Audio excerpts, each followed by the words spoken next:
see.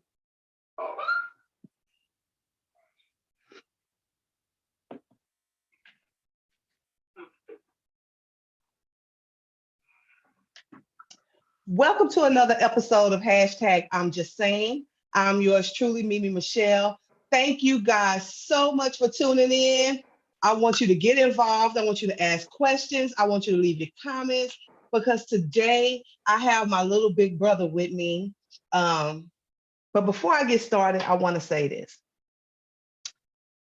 Please take COVID serious. Please, please, please, please, please. Parents, please hold on. This is driving me crazy. Hold on, guys.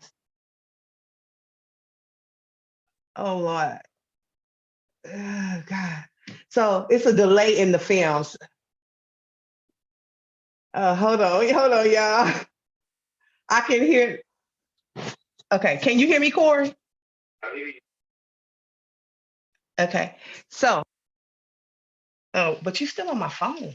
Oh my, hold on. Oh, that's what it is. Hold on. No. Thank you. So, please take COVID seriously. And parents, take care of your teachers. If your kids are sick, please keep them home because I've contracted the coronavirus. Yes, I've been exposed. And yes, I do have coronavirus. It's been a really rough journey. I'm really tired. And hold on.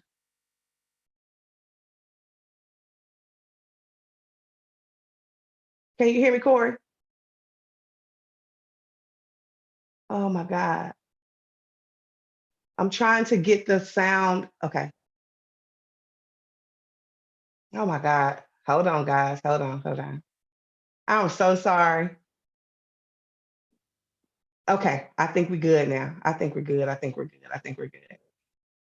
So let's just get on. We're gonna get into that another time. So today I'm introducing my brother. He's Corey J. Harris, and we're gonna talk about him going from a boy to a man. I've known Corey since I was 15 years old. He is a father. He is an artist. He is a parent. He is a husband, and he is one of my very, very, very, very, very best friends. Okay, let me explain something to y'all. So I have the YouTube going in my ear while I do this. But if I turn it down, can you hear me, Corey? But I can't hear you. I don't know what. I'm coming, y'all. I'm coming. This is my fault. I don't know what the deal is.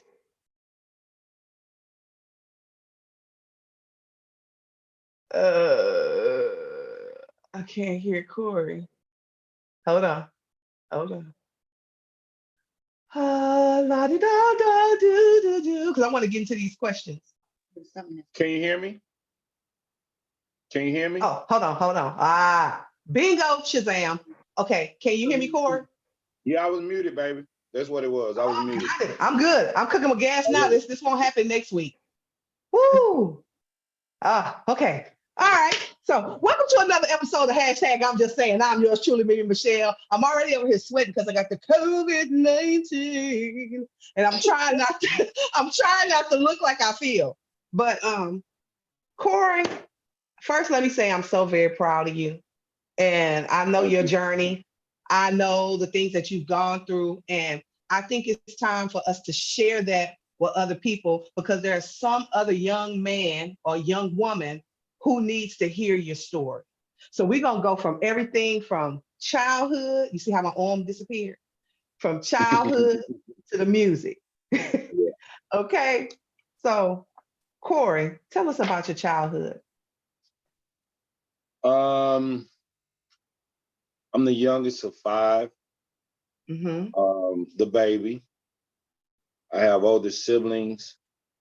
I found out later in age that I had other siblings that I recently met a few years ago from my biological dad. I mean, it's grew up real humble backgrounds. You know, single parent household. My mother bust her ass working, doubles, triples, nurse. years ago from my biological fathers, no, not in my picture. I think that one reason why I parent so hard is because of the lack of a father figure in my life. I believe Okay. So pause right there, because you answering a whole lot of questions that I already got wrote down, and we'll get okay. to them as they come. So I know that you and your mother haven't always have the best relationship. Can you share some of that with us? Yeah, it was a time that I would not have shared it. Right. You know me on a very personal level. A lot of people that went to school with me, that played sports with me, football mainly, they knew some of my struggles, from things that weren't said to things that were said. Me Mhm. personally, I believe when my mom got to me that she was tired. Um, I mean, I'm 49 now, and the shit Mhm. that you learn when you get older and you mature, it helps you have empathy. We as kids growing up, man, we look at our parents like, they're old, they don't know anything, they bunch of don't do's, a bunch of don't do's, and don't get it twisted. Growing up now, me being an adult, I know the mistakes that my mother's made. She knows the mistakes she's made. We talked Mhm. about it countless amount of times. Over the years, it's been arguing, yelling, hanging up the phone. But as of late, it's been like A rebirth. a beautiful. It's almost been like I'm dating her, getting Okay. to Okay. Okay. yeah, Okay. learning to love her as a woman.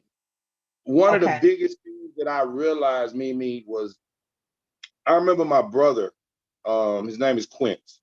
Um, you know him. I just said that so the public could identify when I say his name. My brother, Quince. Um, I was having a rough time with my mom, and I called him, and I'm going off, and I'm fussing because I want him to understand me, and Mhm. he wanted me to understand one thing, and he said, "Hey, man, do you want me to tell you something about your mother?" I'm like, yeah, I want to know about my mama. I want to know. I say, what can you tell me about her? What can you tell me? He's like, if you gonna shut up, do you want to know about your mama? And Yeah. I said, yeah. At the time, I was about 32, 33. He said, say, man, your mother is a woman. Facts. And some type of light went off in my head, and with that light, it caused a transition for me to start looking at things different than how I was looking at it coming from a child point of view or perspective. Because me and my sister always talk. Because if anybody knows our story, our mother was codependent and our father was an addict for the majority of my life. Um, and when especially after I read her book, she was a child, one. She had me when she was 18. I think about the things that I did when I was 18 years old. My dad was 20. Now you add drugs on top of that, that just kind of changes the game, one. And two, nobody comes into this world with a pamphlet teaching you how No to be a intention parent. wrong with it. And so once you realize and put yourself in your parents' shoes, even though I don't have children, I'm like, dang, they didn't know no better. They didn't know what they was doing. They were just making it up as they went along and doing the best that they could, especially coming from a background where they probably didn't have much, especially once they got together after they came out of the umbrella of their parents' home. And then you never know what type of childhood they had to make them be the parents that they were. So I wholeheartedly agree with you. Let's talk about your dad. Can you tell us anything about him? How you met him? Can you give us the backdrop? You know, whatever you don't want to talk about, Corey. Let me just be clear. You don't have to, but I just want other people to know that they ain't the only one going through this. So can you just tell us about the relationship, of how you met your dad, or tell us anything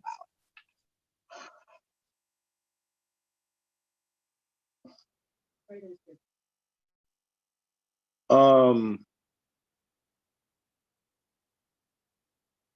My last name is Harris. Okay. And I don't know how many people are watching this, relatives, people that don't know. But skeletons, secrets, it's like a form of conjuring up dangerous iniquities. Mm-hmm. Secrets give things power that don't need to have power. Preach, And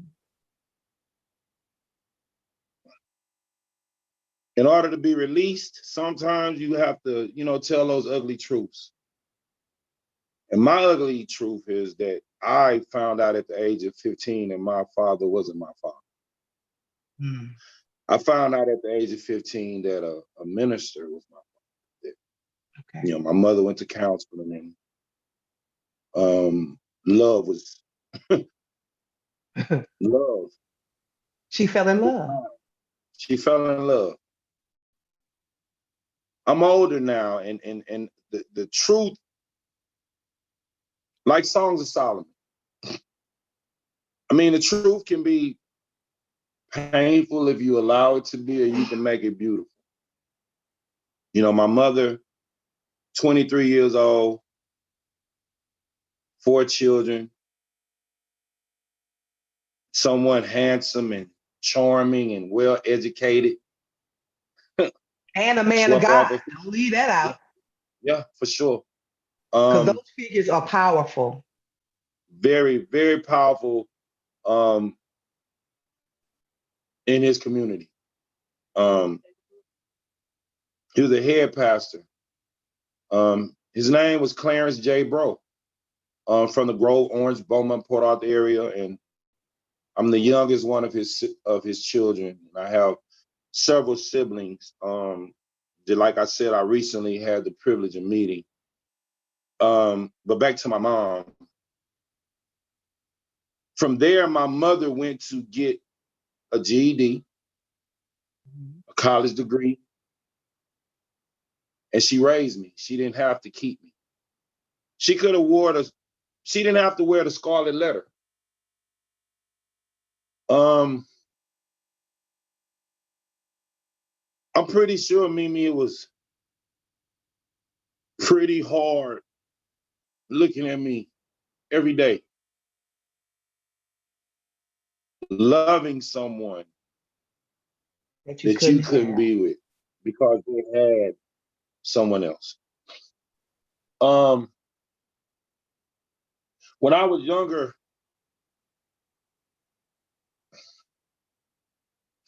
I didn't understand. Take your time.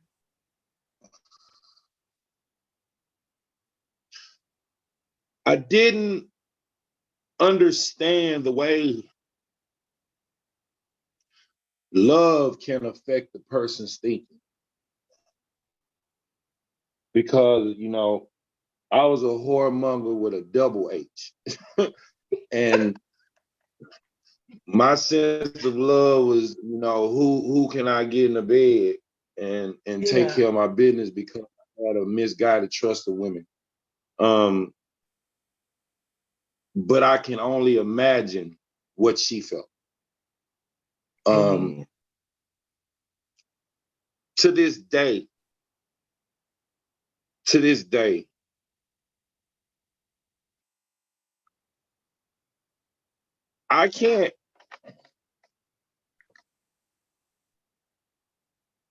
I know that I could not be the person that I am today.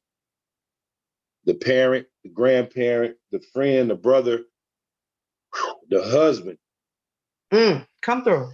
It wasn't for my mother. The lessons the hard lessons, the tough lessons. And I just thank her. And for anybody listening and that feels that I might be sharing too much, I don't really You give don't have a clue. because you don't have a clue. He ain't sharing nothing. If you really want to know, you don't have a clue. Um, all you guys need to know about what I do care about. I care about truth. I care about change.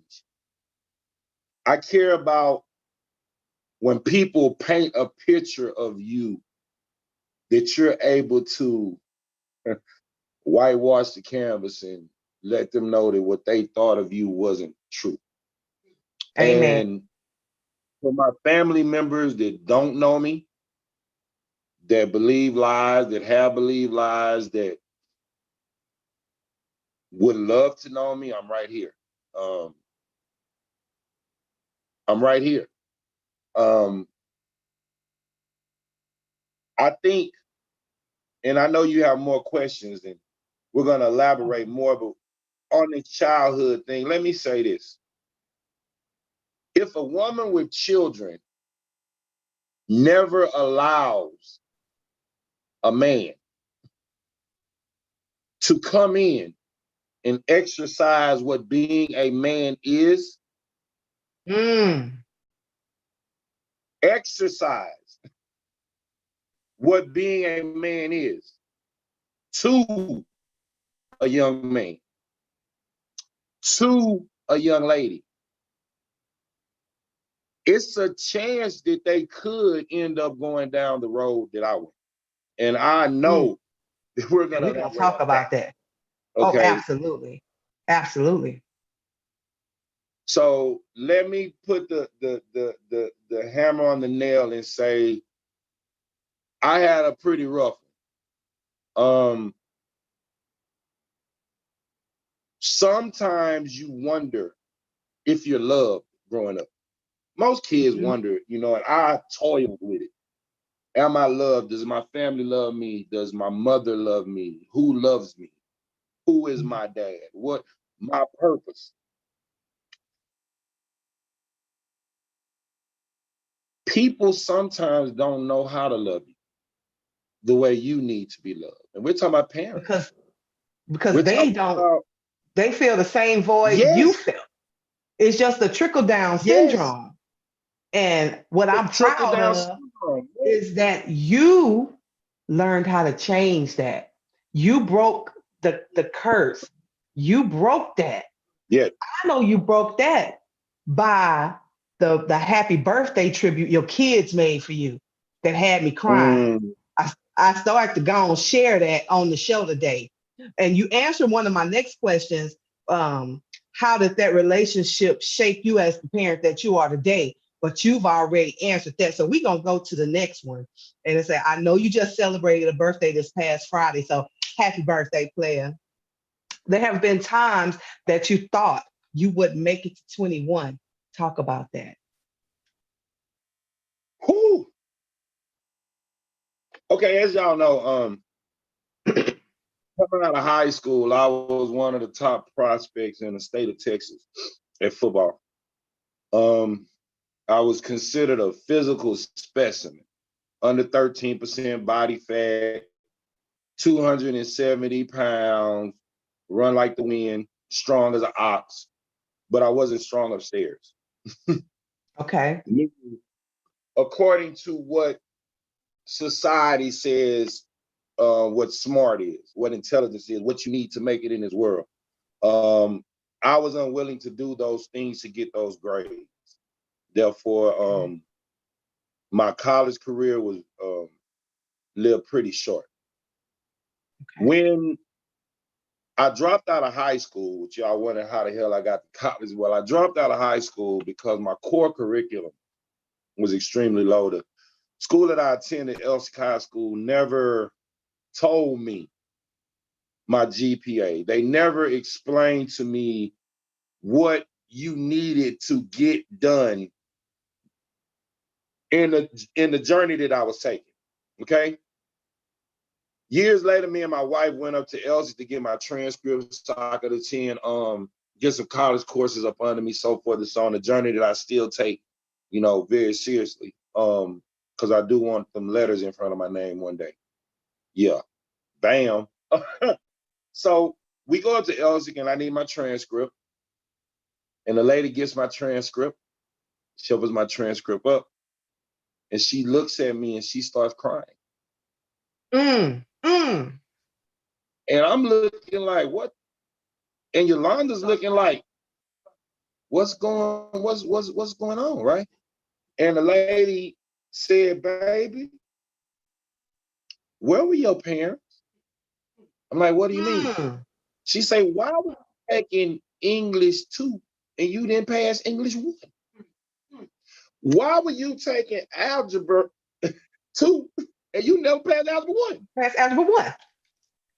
What were they trying to do to you? They was I pushing say, you through. yeah, and I knew what it was. Got out of school, I got my GED. Somehow, I just went and took it Like we so I all could go did. play ball. Yeah, so I could just go play ball. And I went to Cisco Junior College. I Okay. hated it. I disliked everything about junior college. I disliked everything about going to college because I had no family support. I was there Got you. by myself. You remember me when I would come on vacation, so Mm-hmm. forth, and Mm-hmm. you know, At deeper our house. conversations. Okay, and sooner or later, the streets became my bed. Sooner or later, abandoned apartments became my bed. Sooner or later, um, it was fight or flight. Now, in all of this, Mm. was I a disobedient kid? Hell yeah. Was Okay. I managed? Hell yeah. Um, was I misguided? Of course. But it all goes down to the narrative of which we're speaking on now. I mean, who the fuck was my dad? Where was that male presence at to tell me what I should and what I shouldn't be doing? I had an older brother, but my God, he was living his life. He Yeah. had a wife, older sister. She had a husband. I mean, my nearest relative that I knew of at the time was 4 years older than me, and the next one was 8, the next one was 9. So my adolescent issues, my young adult issues weren't their grown people issues. And I couldn't Mm-hmm. understand that back then. Yet and still, I would have done things different, knowing me. By the time I was 19, I had been told that I would not live to see 19 so many times that I believed it. Mm-hmm. I joined the organization. Got you. Um, yeah. Um, I wanted to be, if I wasn't gonna be a good football player, I was gonna be the best street nigga on the planet. Got you. Nobody's gonna be harder than me. Nobody's gonna punk me. Nobody's ever gonna make me feel insignificant, minute. Um, no one will ever take advantage of me. And I went about that. And I created my persona, Big Sub. Mm. Mm. Big Sub allowed me not to be court. Big Sub Got allowed you. me not to be baby brother. Big Sub allowed me to be someone who I was able to look into the mirror and respect for a long Got time. you. Got you. And I did not think that I would live past 21. I wasn't trying Got you. to. I started experimenting with cocaine. Let's talk about that. So, because we've known each other a very long time and I watched the change, I was never really sure about it at first. How did you end up on that side of the fence, especially with all the information that we knew about people doing drugs? And you can elaborate as much or not as much as you like. I had an associate of mine. For my disobedience or my lack of respect for my mother, Mm-hmm. I wasn't able to live in her home, especially when I Got you. came back from school. Um, I had to live in the streets. I had nowhere to Okay. go. I had a lot of pride too. I wasn't, okay, for all y'all don't know, man, it's like Mimi's bed was my bed. Tina's bed was my bed. Mama Cooper's bed was my bed. The couch, the refrigerator. Wherever they dwelled at, I always had someone where to dwell, That's someone right. to rescue me, someone to. And when he say my bed, let me just make it clear so he won't cry because I see the tears coming. Um, when he say my bed, he mean my couch, my floor, our home. Okay, Corey. There we go. Did I help? Did that light load? I love you, bro. Yeah, I remember sitting in your bed, Indian style.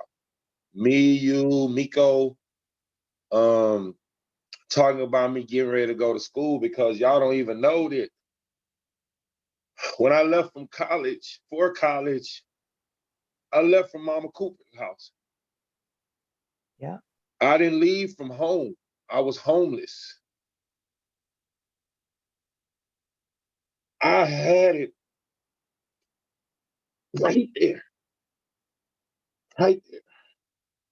It was right there for me. Couldn't see it. Couldn't see it.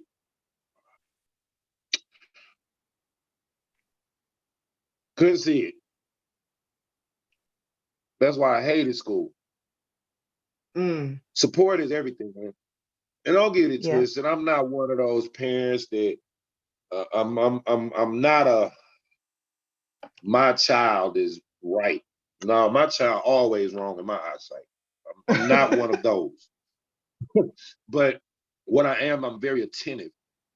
I pay mm, attention to the walk, to the talk, to any kind of minute change. thing. Yeah, any disruption in the force. I'm paying attention because don't, I refuse. I don't want them being anything like me, even present me. So let's go to this. We already talked about the drugs. We're not gonna talk about how you got into it or whatever. But that No, we didn't go there. landed you. I do want to tell that. Well, come on, talk I do about want that. to tell that. And then talk about where that led you to. Okay, after getting back from school, I was homeless. Okay, again, I didn't Mhm. want to rely on you guys. I did come over there a whole lot of times. Um, like the time I got caught shoplifting, I was at Charles' house, all of that kind of stuff. I remember, come on now. Oh, my big ass. So it's like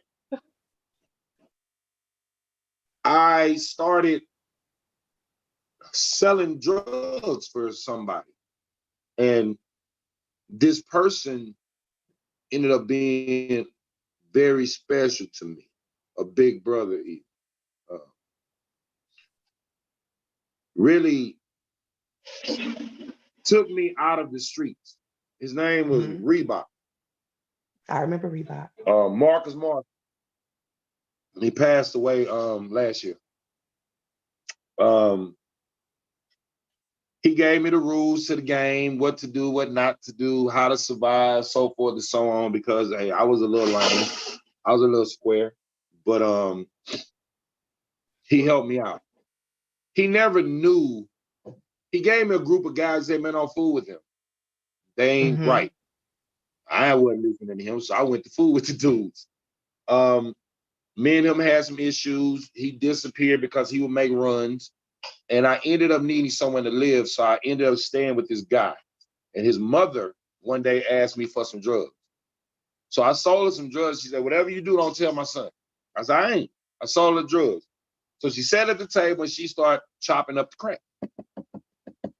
She said, have a seat. So I had a seat. She said, you ever wonder what this do? I said, no, not really. She said, you smoke weed? I said, yeah. She said, it's like weed. She rolled me Mm, into a joint, mm. lighted it up, and passed it to me. And I hit it.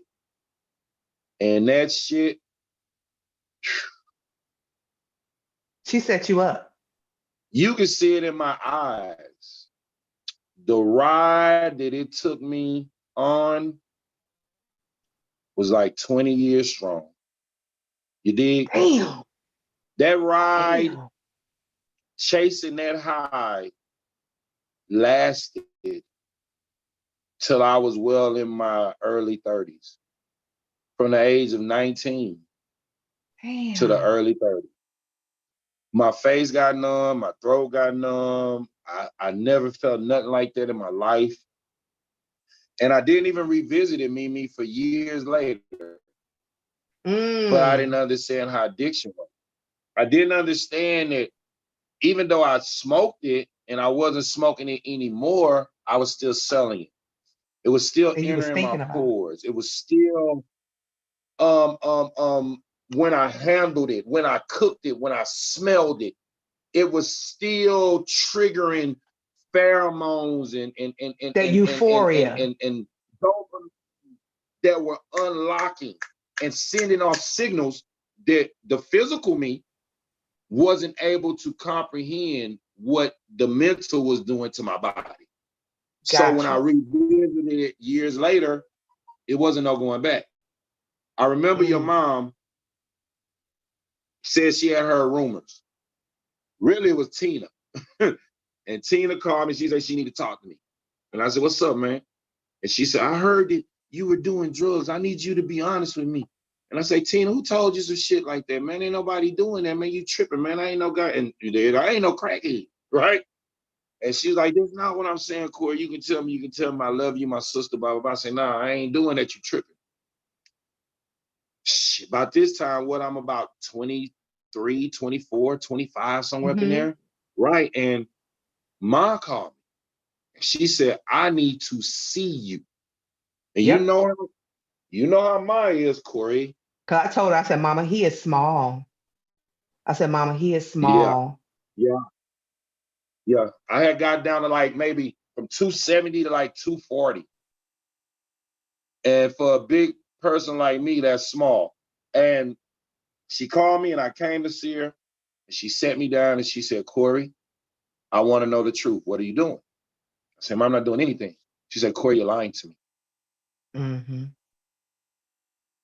And I lied more.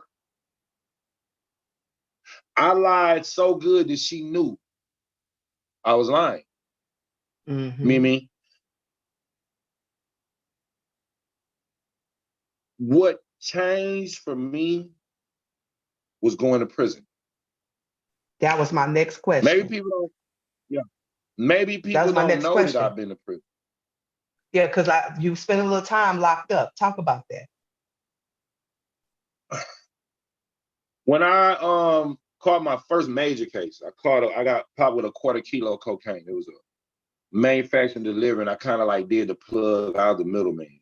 I didn't have no big Okay. dope, but they don't look at it like that. It's the trap, it's the system that's designed to, if you pop the snare, if you pop the trap, you're gonna get caught by the snare. And you're not willing, you can't handle what their snare entails. So I went to prison. When I caught my first case, I went to the county jail, right? I did a year flat. Mm-hmm. The whole time I was in jail, my mother, the first 3 months she called me, told me that my daughter had been dropped off on her doorstep. She was suffering with lupus. She didn't know what her day-to-days was gonna look like, and she was like, Corey, I can't raise no baby. I said, well, Mama, please, please don't let my child go to CPS. Please, please, please. She said, Corey, I can't raise no baby. And my last thought was when we hung up the phone that was a wrap. When needless to say, she Yeah. raised a tear and she did a damn good job. She Getting made out up of for what she didn't jail, do for you. she did a damn good job. I can't even lie. I got out of jail and it didn't take long for me to get back in the streets. Okay. But this time I felt like, well, hey, I'm gonna do music. Maybe this music can take me away from everything else. it couldn't take me away from the crack cocaine. It Mm. couldn't take me away all the money I was making, the trips, the shows, the all on TV, Murder Dog magazine, Swords magazine. None of that shit could take that away from me. I ended up getting strung out all over again and burning the Because it very was more people. accessible once you got into the Yes. music. People don't know you were really in the industry. You were really in the music industry. I remember doing hair at Urban and Company, and they used to play 102, and your song would come on the radio. It was you and some group, and I'm like, that's my brother. And once you get Yeah. in the music industry, that's a whole nother beast. Yeah, they give it to you. They give it to you. And I was dealing with some pretty heavy dudes. And when I say heavy, I'm talking about heavy, like heavy. Introduced to a lifestyle that I really hadn't seen before because, you know, in A-Leaf, it's, you know, it's about your street rep. It's not about the dollar. But over there, it's about the capital. When you're dealing with millionaires and they got their money the way that they got it, you got to get the respect the way that you get it. And once again, you know, Sub had to show itself. 2001, no, 1998, on the way to a video shoot, got pulled over by the police. I told I had an outstanding blue warrant.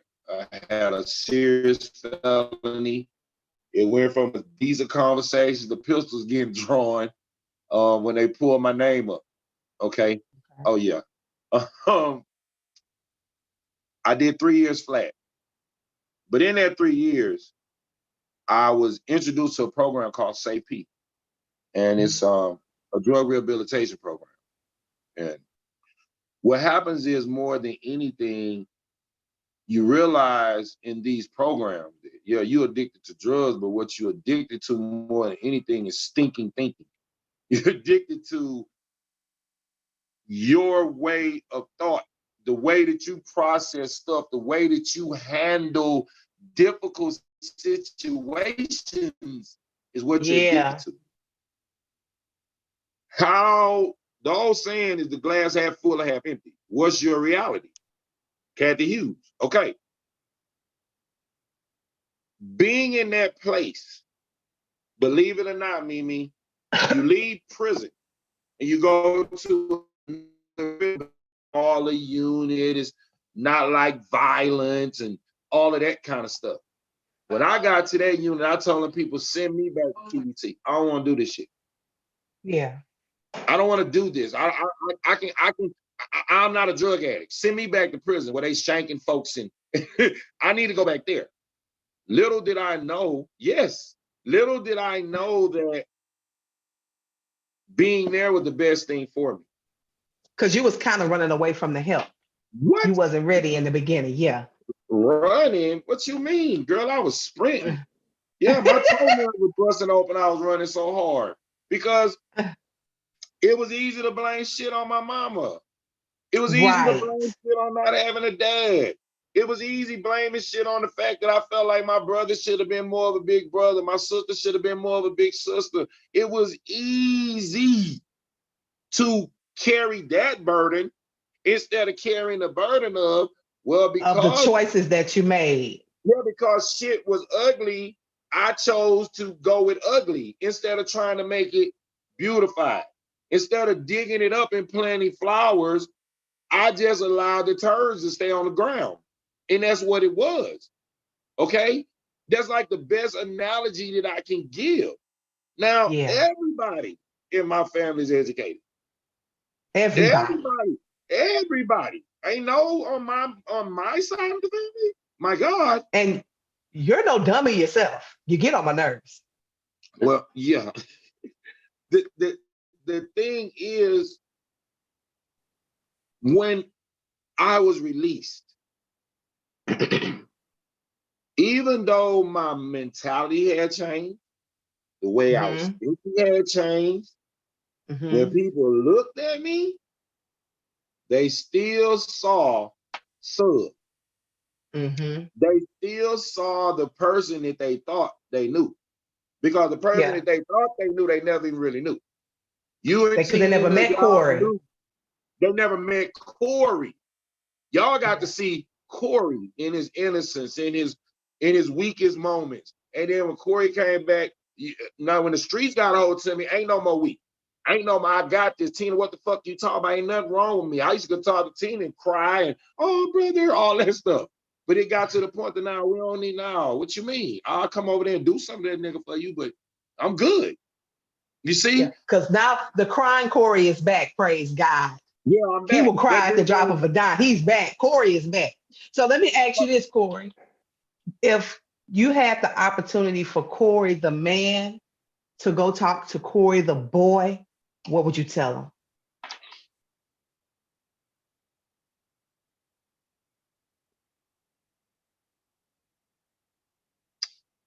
probably nothing. You just let him do. My opportunity to go back and talk to anyone would be to my family. Got you. If I was blessed with that opportunity, I would find a way to express myself different. People ask that question. Well, I'm going to switch the question up. If Corey, the boy, could talk to Sub, what would the little boy in you tell the man that was going through all that stuff that was actually still a boy? Because once you get hooked on drugs, your life just kind of stops. It kind of halts. What would the little boy inside tell the grown man today? Thank you. Mm. The, Woo! little- the little boy, the little boy would tell me thank you. Ah. The little boy would tell me all the times you tried to take your life. Thank you. All the times that you felt like that, being sub was the business. What I mean when I say the business, meaning that this is how you get where you need to be in life. The popularity, the wrong, the crime, the I was in counseling in prison, right? And at SAP, in order to, get released, you have to go through a certain amount of counseling hours. So during this one session, they was talking about victimizing, victims. And they wanted to know stories. So I told them a story about this time with me and one of my very popular friends. We was out robbing, okay? And I followed this car. I seen they had jewelry and all this stuff on. We was out there in the rich part of town. I followed them. And I snuck up on them while they were at their doorstep. And I pulled a gun on them, and the lady screamed, "Oh my God, do something," to her husband. And then she said, "Please don't rape me." And I said, "Bitch, I don't want to rape you. I want your money. I don't want you. I want your jewelry. Take it off." Woo, woo, all that stuff, right? That you say when you in run it mode, okay? When you feeling like you the movies, all right? Well, after I told that story, the counselor said, "Do you know what you did?" I said, "No, I didn't hurt nobody. I didn't hit nobody. I didn't do none of that." She said, "You destroyed the relationship that woman had with her husband. You destroyed her ability to feel safe in her own surroundings. You Yeah. destroyed any chance that she had to believe that she will ever be protected by the man she loves. You, Mr. Harris, may have ruined those people's lives." Wow. I would tell me, thank you for not being that person any longer. Amen. That's good. That's a word, Corey. That's a word. Now, what would you tell a young boy or girl? Because girls do stuff too. It ain't just guys out there running the street doing things. What advice would you give to this, especially in this generation where they think they know every single thing? where you can't give them no advice, or the moment you tell them something, but I do this and but no, what advice, if they would listen, what advice would you give them? So they don't First, have to go down that road that you went down. first of all, let me say, this is my disclaimer for all those parents, aunts, and uncles out there. All right. First of all, I used to hate it. Hate, dislike, distaste, everything about it when adults would tell me about my generation and what we weren't going to be, what we listen to, how we act, so forth and so on. And then we turn around and we do the very same thing to these babies. We tell them they ain't going to be shit. We tell them the music they listen to is mumble music. We tell them that the dances that they do are stupid. We tell them everything to make them feel as if they have no place. The things that they're doing has no place. Me personally, I love millennials. I believe that James Alexander has the ability to change the world. That Chi-Chi has the ability to change the world. That Deuce, Renee's son, has the ability to change the world. It's what do we pour into them? Pour into them. Yes, my music sucked to my mother because she was in love with James Brown. And her music stuck to her mother because she was listening to some ragtime stuff in 1930. Some Duke Ellington. Duke Ellington. Yeah. All that kind of stuff. It's common ground in there. So what I had to do with my parenting, okay, was they taught us this in Barbara. They say, it's not that you ain't gonna cut nobody dealing with that razor. That's what Mr. York said. It's what you gonna do when you cut somebody. There you go. Okay. Parents have kids feeling like that they're not gonna make mistakes they're not supposed to. You ain't gonna go out there and have sex. You better not. You better not do no drugs. You better not. And the more that you say these things, the more that they do them. The more they want to do them. So what are you gonna do when they do it? What are you gonna do when that kid jumps off their porch and decides to be the person that they don't know that you are? The person that you once been. Your babble earrings and your biker tights, showing all your birth. You dig what I'm saying? What will these mothers do when they talking about the girls that walking around with their booty shorts on? I wasn't talking about you per se, but you dig what I'm saying? I still have mine. Do you remember me when we went to the old school hip hop concert?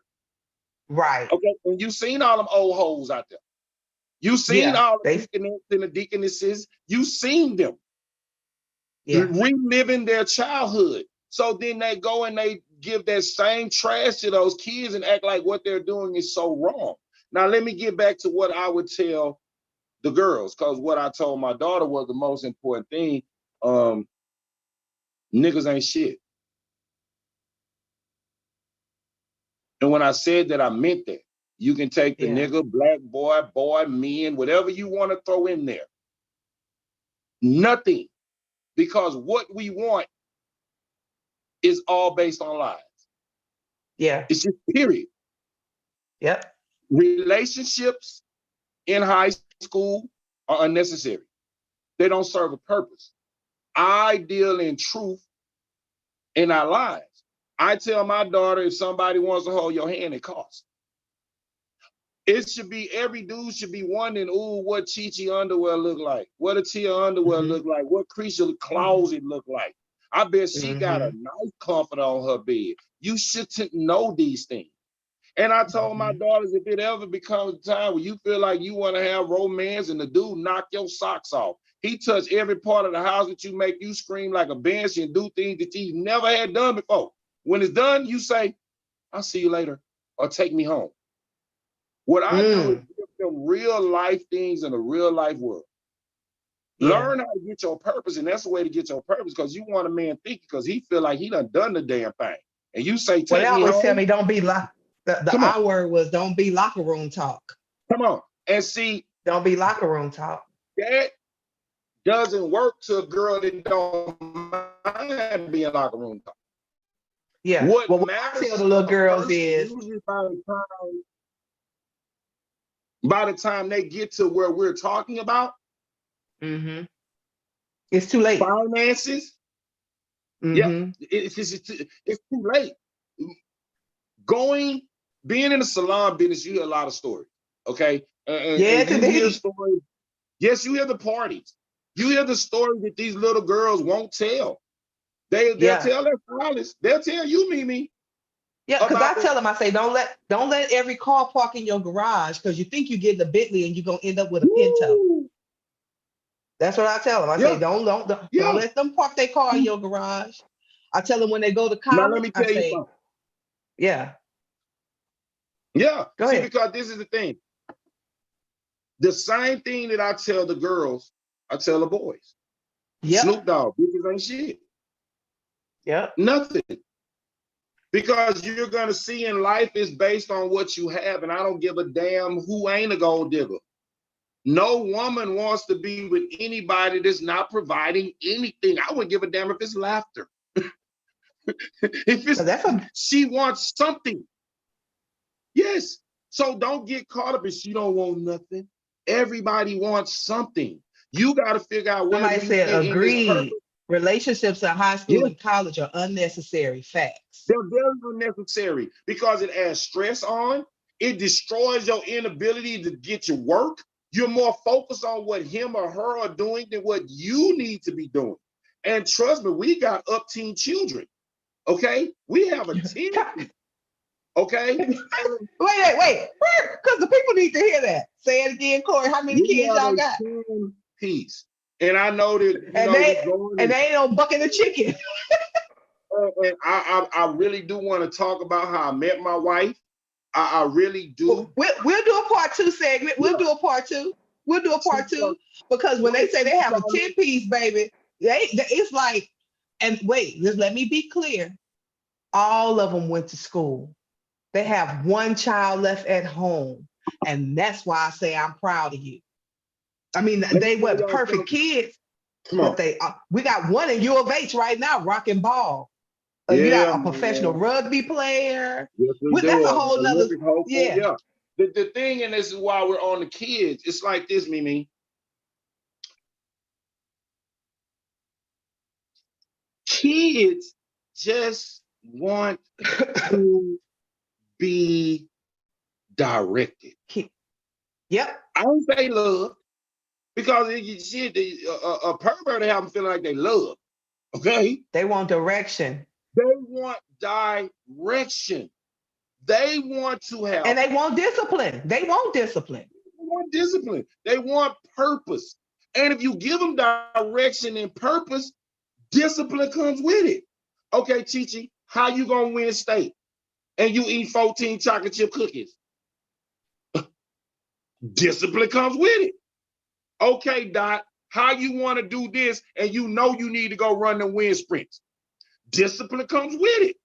Creisha, how are you going to do this to get your college hours if you can't do this? Atia, you say that you want to go to the next level and start doing this with lace fronts, eyelashes.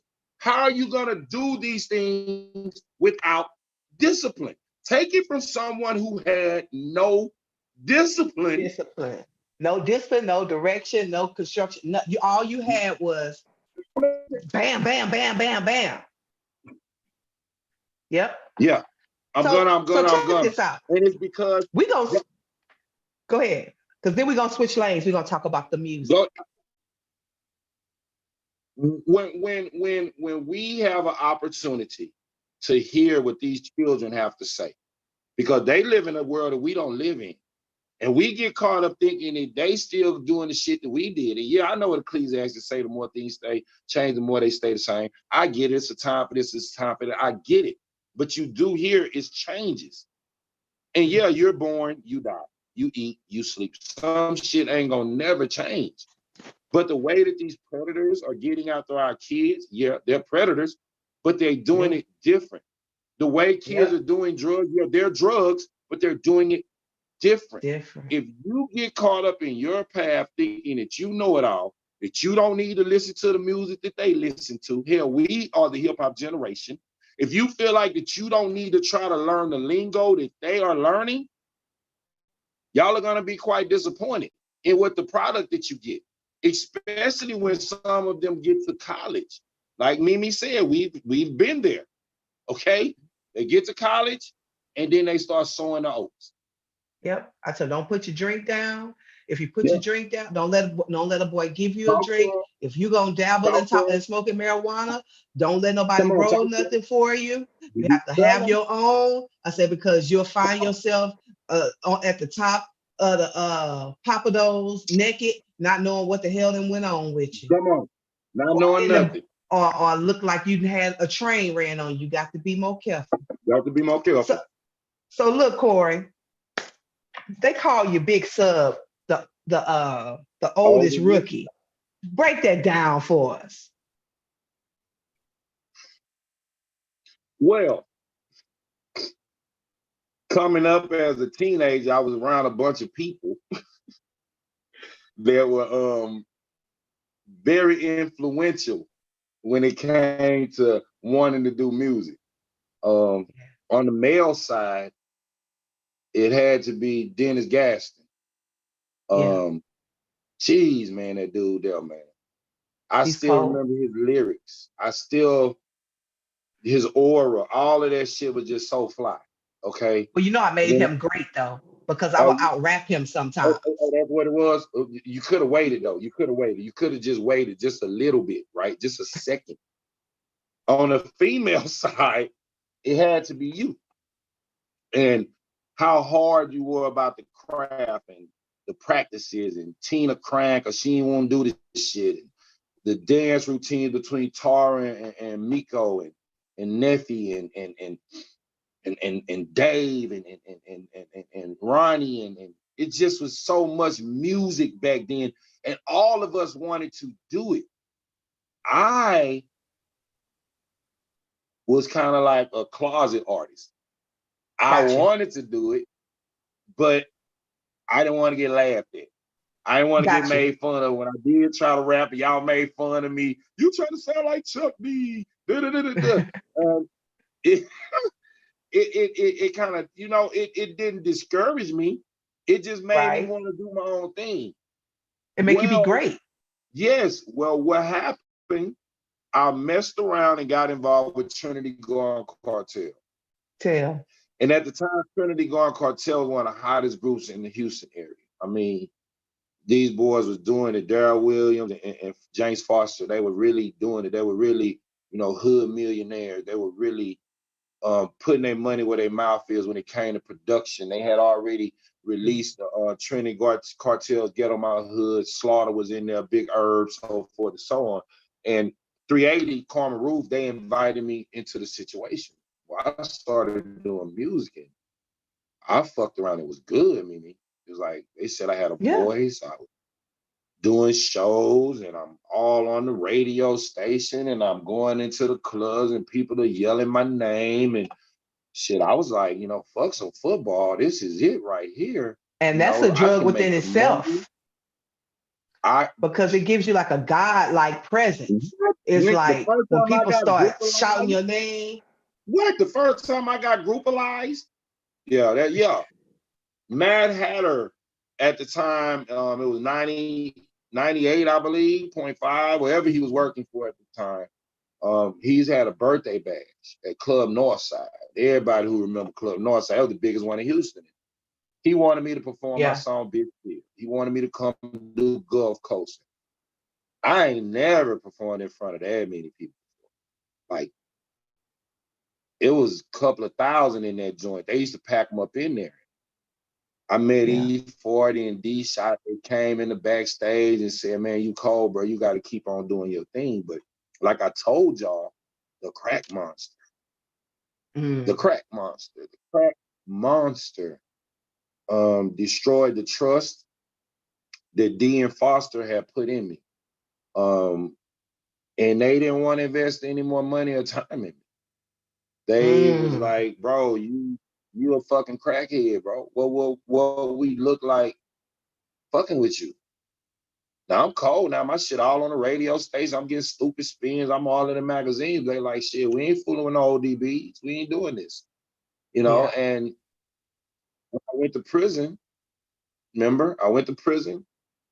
Dudes was coming to jail like, dude, they say you sub. I'm like, yeah, that's me. Do you know that you got the hottest song in the streets? They playing you at the Freaknik. They playing you at the Kappa. They playing you da. Mimi, I got home 3 years later. The game had changed. DJs are Yeah. getting paid. Dudes who I was very close with wasn't trying to help me do nothing with my music. Yeah. And since 2001, I basically have been trying to find my way. I did projects, but nothing that I wanted to truly push. I did an album, Every City, Every Ghetto's on Spotify, and for some strange reason, 10 years later, it's starting to catch flame. And I mean, it's weird, Mimi. Like, it happens when I like did that, Big though. Boy, you and Tina was like, Corey, this is it. Tina came off tour and was like, Corey, this is it. I'm gonna Nothing put happened. all the It was links so because many. people got to see that Big Boy video. It is hilarious. It is hilarious, but it's Well, jamming though. So, Corey, tell everybody where they can find all your music on all digital outlets. all the digital outlets. Right now, you can find Big Sub Dash O or Big Sub OG the Oldest Rookie on Spotify, Mm-hmm. iTunes. You can Mm-hmm. find me on Napster, even old ass Napster. You can find me on SoundCloud. You can find me on Reverb Nation. You can find me anywhere where they sell music. I have a project Okay. that I'm releasing at the beginning of next month. It's called Christmas in the Hood, Fuck a Mm-hmm. Tree, Volume 2.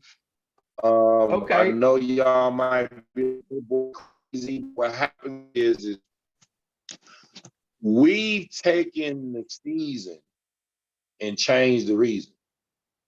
Mm-hmm. Ah, you like that?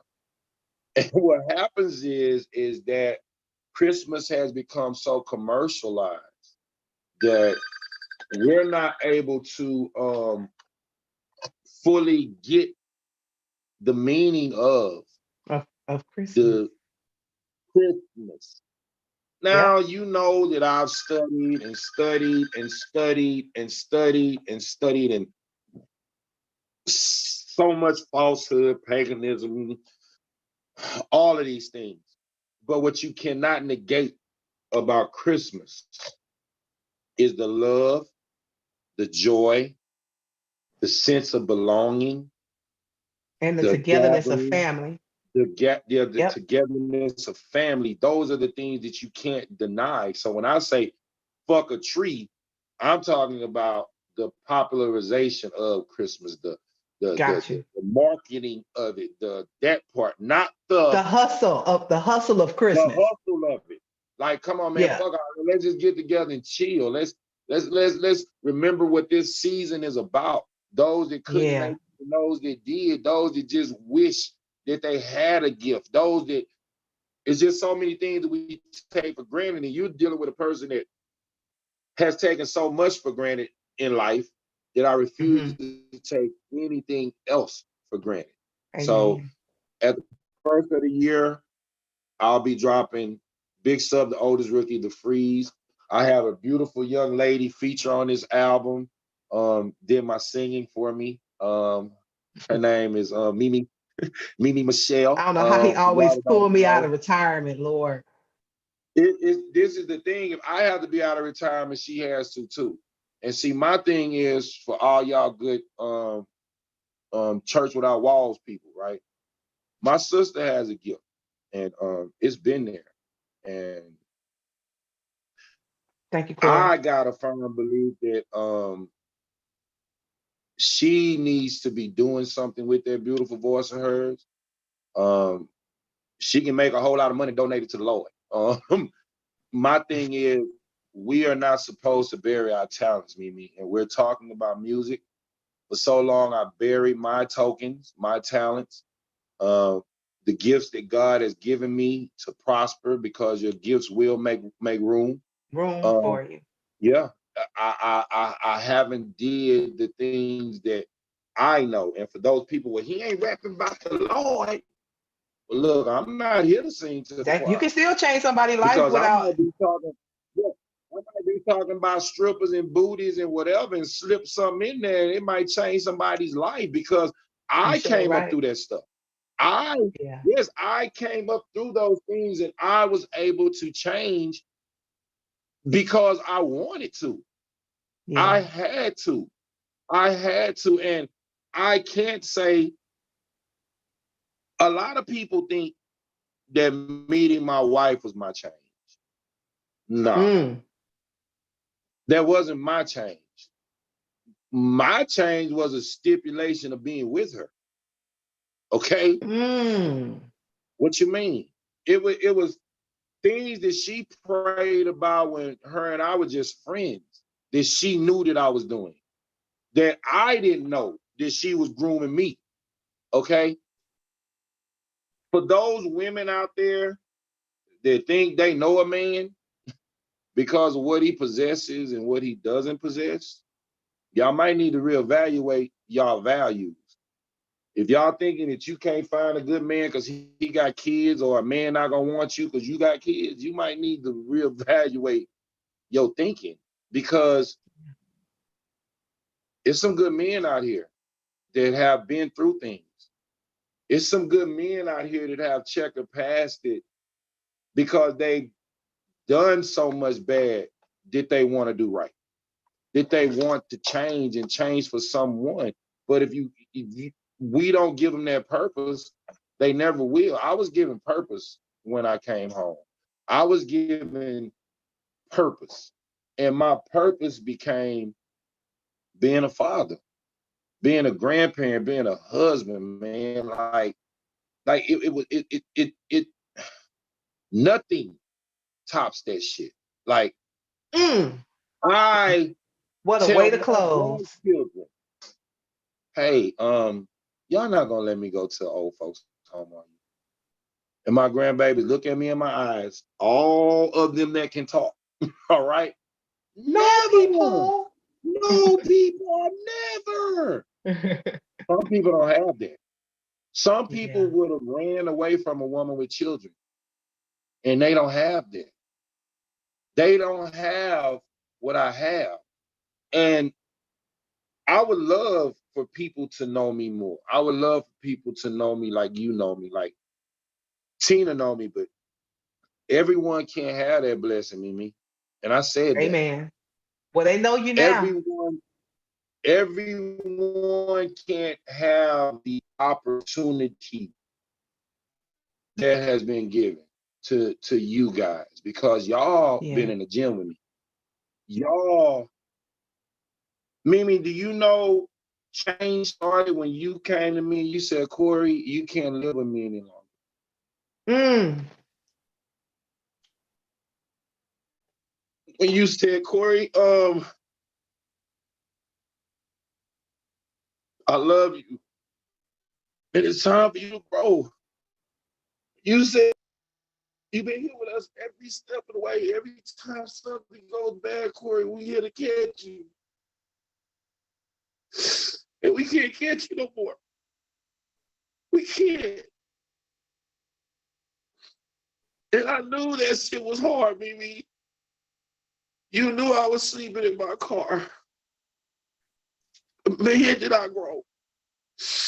I got my barber's license. I started working for myself. I started saving money. I started believing in myself. Who are you if you don't have people that believe in you and want to see you grow and take the time to help you grow? Just because a person helps you, don't make it a friend. And just because they hurt you, it doesn't make them your enemy. And Mimi, Amen. y'all help me. Y'all help me grow. And because of my growth, I was blessed with this family that I have. Because of my Amen. growth, I was blessed with another opportunity to call my mama and laugh and smile and all that good shit. Because, you know, because. So if anybody take anything from this today, you know, man, don't give up on, don't be a fool, but don't give up because you don't know what promise the next People person has. don't You know. know, Mimi, Tina, Mama, Yolanda, these people that don't have my blood saw something in me. They believed in me. I have a friend named Keith Daniels, shooter, man. This dude is not a yes man. Every No, he step of ain't. every step of the way. I appreciate all of you guys. Y'all know who y'all are. Jason Redmond, Marlon Lowe. Y'all guys send me messages. Salim, y'all guys, I appreciate it all. I appreciate it all. If it's anybody that I could have helped with my journey, and when I tell you, y'all ain't even got a scratch of the surface. Mm. Hey man, I'll Yeah. help. You got We we we kids, gonna we're gonna do a you know part the two kids about how talking you to? met your wife. And a lot Yeah, of people might not agree with it because I was not an advocate. yeah, But we gonna do that next month. We're gonna do that next month, like yeah. before The Thanksgiving. door is open, y'all. Read. I'll start a series, Y'all with the reasons to be gratitude. thankful. Yes, yes, yes. Because look, we were gonna be real saucy, and I was gonna be sitting at the table with her, and we were gonna be laughing, and then the damn COVID wanted to tap on her shoulder. Me, Yeah, I'm here. and here's the And thing. I had called a friend because I didn't think I was strong enough to do this show today. I slept hmm, all day until it was time to do this show because this coronavirus is hard on you. If you notice, I'm really not talking a lot because the more I talk this, the harder it is for me to talk and the harder it is for me to breathe. So I was gonna have Salim Muhammad host the show today because I know that y'all had a relationship.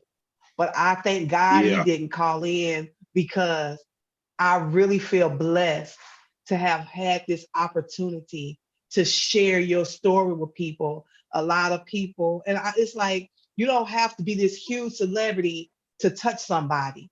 Real people go through real things every day. And there was something, I know your story, and I knew that this would touch somebody, this would yeah, bless somebody, and this would help somebody. And, even when I do these interviews, I learn new things every time. And not very many people have made me cry on this show. And I'm gonna punch you when I can touch somebody. But yeah, yeah. Let I'm me say grateful one for more you, thing, woman. Corey. Let me say one Yeah, more thing before we you got it. I You know a got lot it. of y'all out there in the social media world, y'all see your boy on his weight loss journey. And I had to say something about this before the show ended. That at my heaviest, man, I was like 525 pounds. Okay. And I remember my brother telling me something.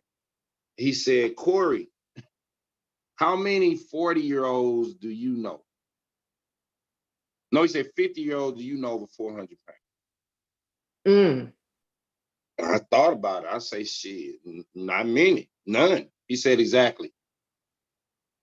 After that, that journey started, y'all. But let me tell you, if you thinking that your eating disorders and all of that stuff is anything less than stress,